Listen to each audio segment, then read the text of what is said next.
Hey, what's up YouTube? Good afternoon, and this is going to be a long-awaited video from, I don't know, it was by viewer request a few months ago, maybe a year or two ago, but one of you, maybe a couple of you, somebody out there asked me to do a video on my Confederate impression. Most of my Confederate, this isn't all my Confederate gear, but this is the Confederate stuff that is like solidly a part of my Confederate impression. I don't really do any specific one. It's a fairly general impression. If I had to name a specific, I generally fall in with the 12th Georgia when I'm a Confederate. So take that as your specific, if you will. But yeah, here we go. So Brogans, a lot of this stuff carries over from my federal impression, but obviously not all of it. Brogans, I've had these for 3 years now, I think. When I first got into the hobby, I was going through Brogans like a madman. Like, they'd just wear out or I'd outgrow them. But, you know, that's what happens when you join at the age of 13. These I've had for 3 years. They're Fall Creek. They're honestly, they're not too bad.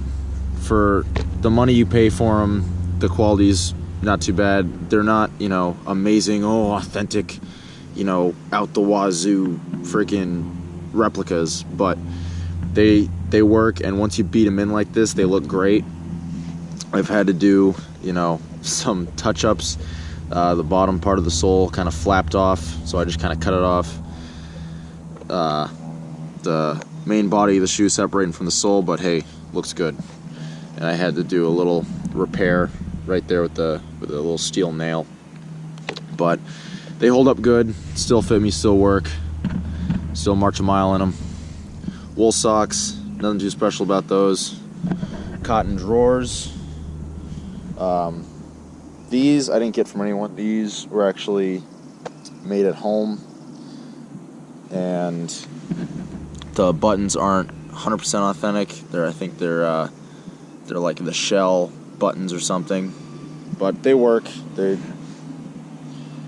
fine. My fancy shirt for a Confederate.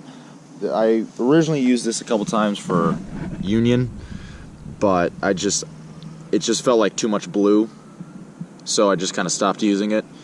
But now I think I'm using it for Confederate mostly. It's still like brand new. I gotta break it in a lot more, but so this is kind of like my nice shirt for Confederate, and then above it is my kind of crappy shirt for Confederate. It's a ticking shirt, real bone buttons, and the thing, I got it used from an old reenactor, and it's just absolutely beat to hell. The back of it is all patches, and the fabric is wearing very thin. I gotta patch it some more. Oh, these all patches he did himself. I didn't do any of these, but there's just holes in it everywhere.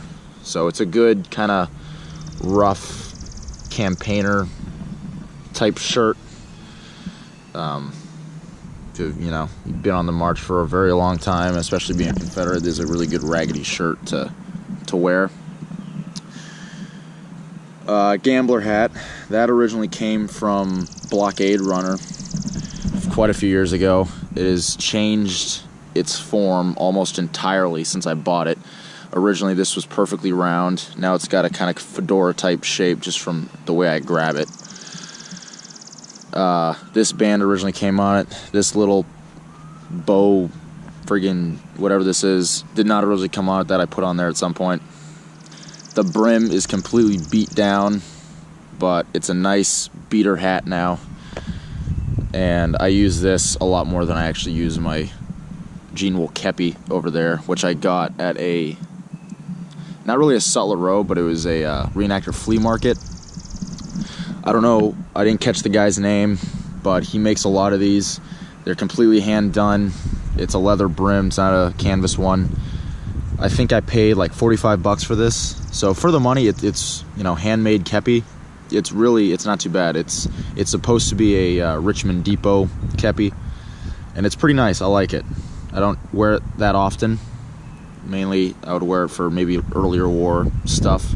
But for the most part, I like to use my gambler hat here, just because I like it. I like this one better. A little more practical. The shell jacket, jean wool shell jacket. I bought this on Sutler Road during the 150th Gettysburg. I don't remember who I got it from. It's been altered a bit since I got it originally. I've put brass eagle buttons on here and black, not piping, black tape around the collar. So it's kind of mimicking a Type 1 shell jacket, but it is and it isn't. It doesn't have epaulets or belt loops or anything like that. It's just blank, but it's got the black piping.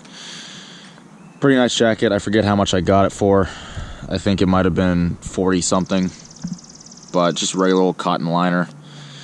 And I added buttonholes to it. It originally had, I think, 6. Now it's got 9.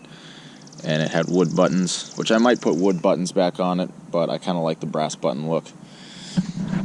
Trousers, I got these used on Sutler Row at Cedar Creek. I think they're 30 something, 35 maybe. But I was on the hunt for a beater pair of Confederate trousers because, I was going to beat them to hell anyway, so I didn't want to pay top dollar for them. They're pretty nice. They got, kind of half-ass mule ear pockets without the buttons and a lot. I'm not sure what's going on with these pockets, but they're nice. They're hand-done. I think they were altered from originally how they were. Tin buttons all over it. White wool flannel on the inside here. Buckle in the back. They're pretty nice. I like them. And the inside's not super scratchy either. It's a nice comfortable jean wool.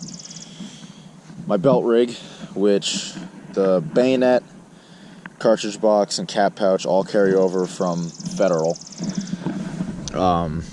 Sometimes I take the box plate off, sometimes I don't. I just flip it because I like having the weight there on the flap. Helps keep itself closed. But I put that on the belt rig because especially with a shell jacket, I usually wear this underneath the shell jacket and kind of let it flap over, just so I have better movement. Enfield bayonet, none too special there. I don't know where this scabbard came from.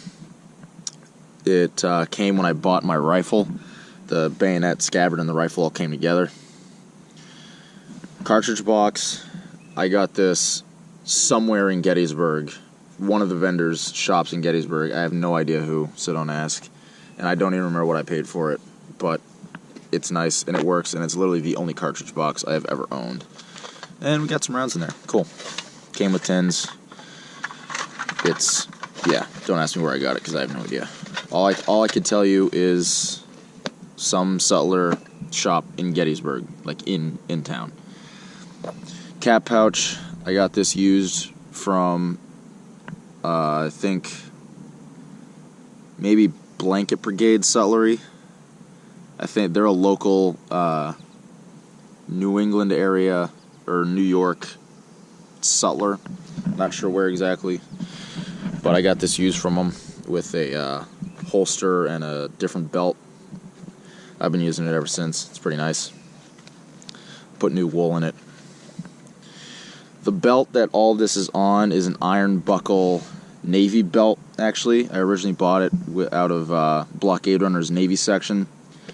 But it's a nice iron buckle belt. It's got 2 rivets there. Nice black belt. I shortened it when I got it. Trimmed it down a little. But so now it's just kind of sits around as either a gunslinger type belt or a Confederate belt, because this is literally the only iron buckle I have. Everything else is brass. Ticking haversack. Well, it's ticking / canvas. I've done a canvas repair here. The back is canvas and the strap is, but the front flap and everything is ticking. This haversack I made myself because why not? And it's got 1 tin button there. Nothing too special about that. It's got some ration and poke sack things in there. Brass match safe by Ulrich. I didn't buy this new. I bought this used at a another reenactor flea market. Just keep matches or pipe tobacco in there, whatever. My pipe, which don't lose your heads on this one, because I literally bought this for I think 10-15 bucks maybe on Amazon. So it's not meant to be super authentic. It's just a nice cheap little pipe, because I cannot be trusted with pipes. I honestly can't. I've broken 2 of them, I think. And so I don't bother buying real fancy pipes. I just get like cheap ones that work. And that one works just fine. Puffs fine. It's good. Canteen. Again, I buy a lot of my stuff used, so if you haven't realized that by now when it comes from like my Civil War stuff, realize that, because I don't buy that much stuff new. Used from a guy in my unit. Not sure where it came from. It originally came with a leather strap, and I have that leather strap elsewhere, but since this year's 1863, we're starting to get into kind of later war. I put the cotton strap on for now. I have been known to switch out straps in the middle of a season, so this might end up being leather again by Gettysburg or Genesee Country Village in July. One of 2 revolvers that I have now. This is 51 Navy, and why I put it with my Confederate impression is just because it's, I don't know, I just think the Walkers and the Navy's look is a lot more, like older look, is a lot more fitting to Confederate impressions, or even just general enlisted man impressions for both sides. So it's a real one, live firing, 1851 Navy. It's made by, it's a CVA Navy. I got it for 150 bucks at Kittery Trading Post. Pretty good deal. I'm pretty happy with it. Shoots fine. I'll probably be putting up a separate video about this at some point soon, hopefully. But with the way things go in my world, you never know, but I'll do my best. Gun blanket. This is the like cheap, like freaking, I don't even know, painted canvas that's like not even really waterproof. But this I've cut down to kind of fit my body shape, because this is thick anyway. So I just kind of use it as a ground cloth. I don't really use it to, like, the only other thing I could use it for is to cover gear. That's really about it. But yeah, I like it better cut down like this. Just, it packs away easier, and I like it that way. I like that for a couple years. This secondary wool blanket I got from an old reenactor for free, part of his old kit. This has also been cut down to fit someone's body shape. So this I use to go over this when it's on the ground to give me a little extra layer of warmth. And then the blanket that all of this is on, salmon colored thinnish wool blanket, is what I put over top of myself. Just some straps there to tie up the blanket roll, which I think I'll do a separate video on how I do my Confederate blanket roll if you want. And then of course my 1853 Enfield sitting right there. So that's my whole Confederate impression. Let me know if there's any other kind of videos you guys want me to do on specific stuff. I'm trying to get, caught up with videos here, trying to think of things that you guys have wanted in the past, and this is one of them that popped into mind. But let me know what you like, what you want in the comments of this video, and I'll see you guys next time. Comment, rate, subscribe, guys. See you later.